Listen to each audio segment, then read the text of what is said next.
mừng chào đón với sự hiện diện của toàn thể quý vị quan khách quý đã cùng trở về đây để cùng chúc mừng hạnh phúc của đôi bạn trẻ trong buổi trưa ngày hôm nay.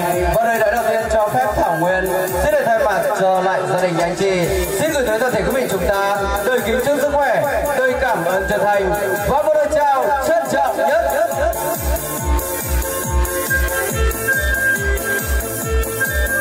Vâng, quý vị thân mến, và có một câu nói của nhà sư Thích Nhất Hạnh đã nói rằng trong triệu hạt mưa rơi không hạt nào rơi nhầm chỗ, vạn người ta từng gặp không người nào là ngẫu nhiên.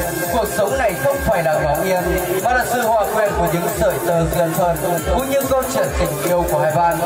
Và ngày hôm nay trước sự chứng kiến của toàn thể quý vị và chúng tôi không để quý vị phải chờ đâu hơn nữa, ban tổ chức chương trình chúng tôi xin được trân trọng kính mời bước tiến về phía trung tâm sân khấu với sự hiện diện của hai gương mặt hạnh phúc. Họ chính là lý do để chúng ta có mặt tại đây. Chú rể Đường Đình và cô dâu Cả Thấy xin được trân trọng kính mời anh chị hãy cùng nắm tay nhau bước lên sân khấu để ra mắt diện kiến đến toàn thể quý vị trong buổi trưa ngày hôm nay. Vâng, xin mời. Một tràng vỗ tay thật lớn quý vị ơi.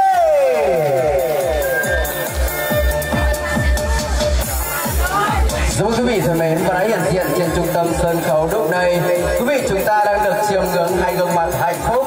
Họ chính là lý do để chúng ta có mặt tại đây. Dạ vâng, và để tỏ lòng lời cảm ơn cũng như gửi lời chào đến toàn thể quý vị. Xin được trân trọng kính mời anh chị hãy cùng nở nụ cười thật tươi kết hợp với Thảo Nguyên và cúi một cúi thật sâu thay cho lời chào, lời diện kiến đến toàn thể quý vị trong buổi trưa ngày hôm nay. Vâng, xin mời.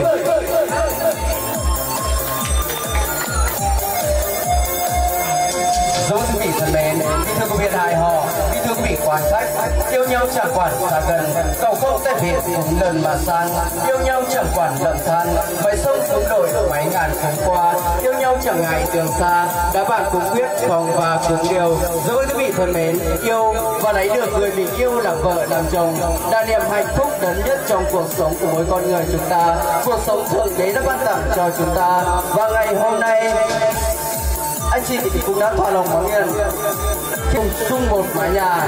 Và ngay bây giờ không để quý vị phải chờ đâu hơn nữa, ban tổ chức chúng tôi xin được trịnh trọng tuyên bố lễ thành hôn của chú rể Đường Đình và cô dâu xinh đẹp Cả Gáy xin phép chính thức được ban đầu. Một tràng vỗ tay thật lớn để chúc mừng hạnh phúc đây quý vị ơi.